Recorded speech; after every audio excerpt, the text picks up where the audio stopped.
I'm Wari, aka Kayakura, and welcome to the Wise Arts Cultivation in the Misty Realm. Now, today I'm going to be talking about the difference between your intuition and your ego, like your ego telling you to do things. So basically, like your intuition is like your higher, your higher thoughts, your higher self, or whatever you want to call it. It's kind of like your first inclination. I always say, right? It's like your first inclination through life, like your life path kind of thing, right? It leads you to going on like the right path or the path that your soul is aligning with. Like for example, right? Like I do a lot of art, right? So in art, like I do music. I'm working on like doing like better visual art, specifically like drawing, right? So with drawing, sometimes you may think too hard about your drawing, and then you may miss an idea that comes. Now, the initial spark of you like getting that idea, that was your intuition, right? So say hold on, I'm literally about to draw something right now.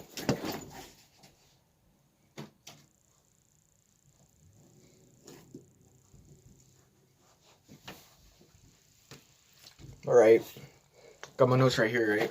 I'm about to draw an owl. Now, me drawing this owl right now, right? Me drawing this owl out.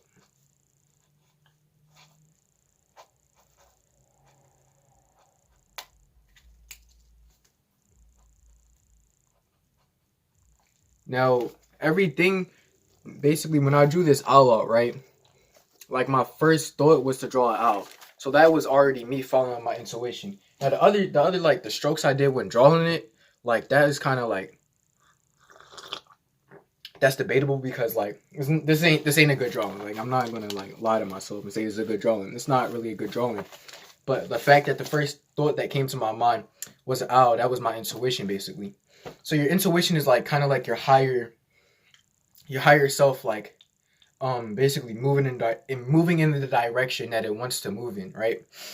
And I'm gonna come back to the intuition, but for now I want to talk about the ego. Now the ego, right? The ego gets tricky because the ego can mask itself as the intuition because it's basically like all your traumas or lack thereof basically manifested in the ego, right? So whatever you have went through or you haven't went through, say like you you never had a moment where life basically just sat you down, right? Then you have an inflated ego. Or say you had too many moments where life sat you down, then you have a deflated ego, or it's like it's not represented enough in your being, right? So I'm gonna talk about like the traumas part first. So in traumas, right, they may they may make you like build certain coping mechanisms and insecurities just to like function as a person when you're like down bad or whatever, right? And then when like when you're trying to like heal yourself or get healing or whatever, right? You may like look back on all the trauma that you've endured and then all the insecurities that you built up as a result of that. And all those insecurities may affect your decision making. Now, that is all dealing with the ego. Like and it gets very tricky because then it like the ego will like get into your mind. I'm saying it as if it's a separate being. I mean, it's really just yourself. But like the ego side of yourself, right? It'll get into like into your mind, and then it'll make you think that you are those insecurities. You know what I mean? Like say you insecure about like um the way you walk, right? So instead of just walking normally, right? You get into your mind and you think, I walk weird, right? You think that you are a person who walks weird by nature, right? So then you basically manifest walking weird because you're all in your head, and now you're just like, oh, I walk weird. Now you're just gonna walk weird. But then if you just walked how you normally wanted to walk in the first place, following your intuition, then you people wouldn't even really care if you walked weird because they would respect you. Now that's like a pretty bad analogy, but you can put that to like other places, right? But like that's the trauma side of the ego. Now the inflated part of the ego, right? When your ego is like, or where you haven't gotten sat down by life, right?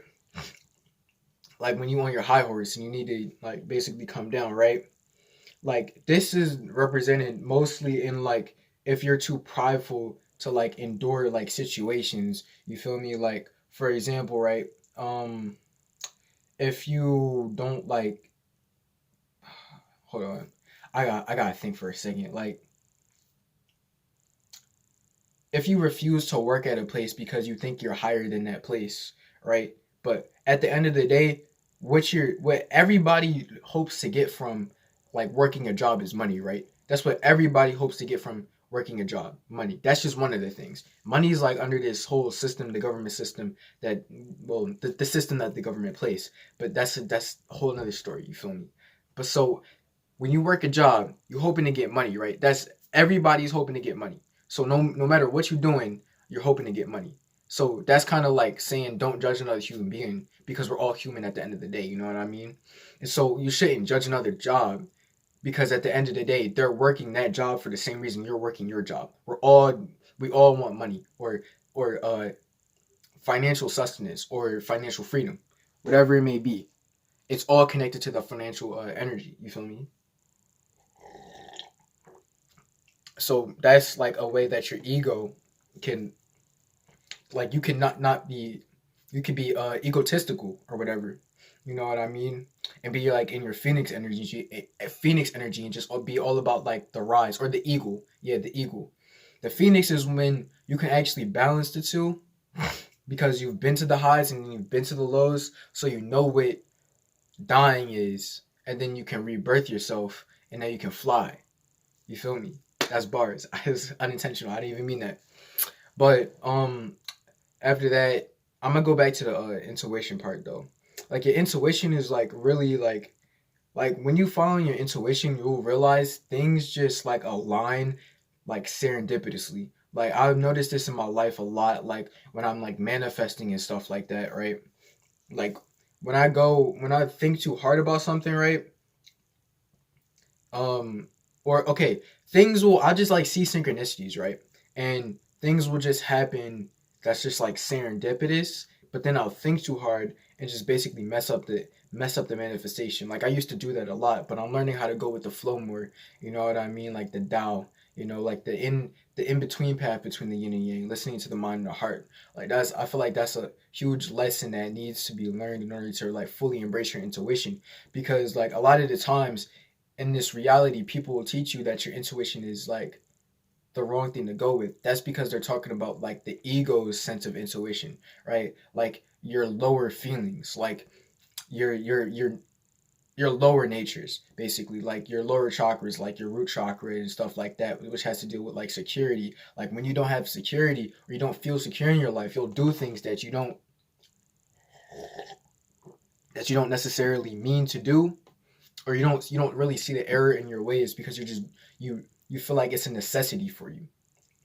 Where if you're operating off your higher natures, your higher chakras, you can basically see all your lower natures and basically use them to your benefit. You know what I mean? And that's really what your intuition is. It's kind of like looking at your natures and using what you need for what you need. If you're using your desires and everything and your natures for your benefit, if that makes sense, right? So for example, say if you're well, I'll just give an example for myself. I'm a Scorpio ascendant and Scorpio South Node, so I'm very like deep and stuff like that. And I used to crave, well, I always crave deepness, but I used to find deepness in things that made me sad. But then that was operating off my lower natures, right? But then I found a way how to get deepness from things that make me happy, like making music or like having deep conversations or like spreading wisdom, stuff like that, reading like deep books or books that are like wise books, you know what I mean?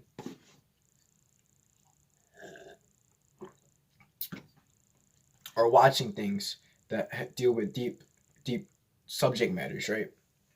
And that was one way that I learned how to basically like kind of like transmute the energy from it being like so negative to positive. And so I went from going off of my like my feelings and emotions to going off my intuition. That's why a lot of people misunderstand what intuition is and think it's operating off of your feelings. It's not necessarily operating off your feelings. It's operating off of like your actual path, because your feelings switch, bro. Like feelings just switch with the seasons. You feel me? Like like literally like seasonal depression. That's literally feelings switching like the seasons. That also goes back to like as above, so below, right? But it's like literally with your intuition, it's just like you'll know when you're following your intuition. Like, cause that was a big problem I had, right? For a long time, I was trying to embrace my intuition, but this was like earlier in my development, so I wasn't like, I didn't know as much as I know now, and so it's like, if I knew as much as I know now, like back then when I was like, cause I've always been into like mysticism and stuff, but I was trying to do it, but I really didn't know, I really didn't know as much, like, I only did what I thought I could do, but like with the intuition stuff, right? Like, it's just like I was operating off my feelings, not necessarily my intuition, because your intuition is like your higher sense, basically. Yeah, like your higher senses. That's what I'm gonna start calling it. Your higher senses. It's like a sixth sense or whatever, right? Where your lower feelings are your actual senses. So it's kind of like a yin yang type of thing. Are you operating off of your internal senses or your external senses? You feel me? Because your external senses would be your lower senses, your internal senses would be your higher senses, right? That's what I'm gonna start calling it. I just came up with that. That's fire. But um, but anyway, I feel like that's like I feel like if you know what intuition is, then you know what intuition is. You know what I mean? Because it's just like you gotta really just like find your path, and once you on your path, you your intuition will just show you how to continue down that path.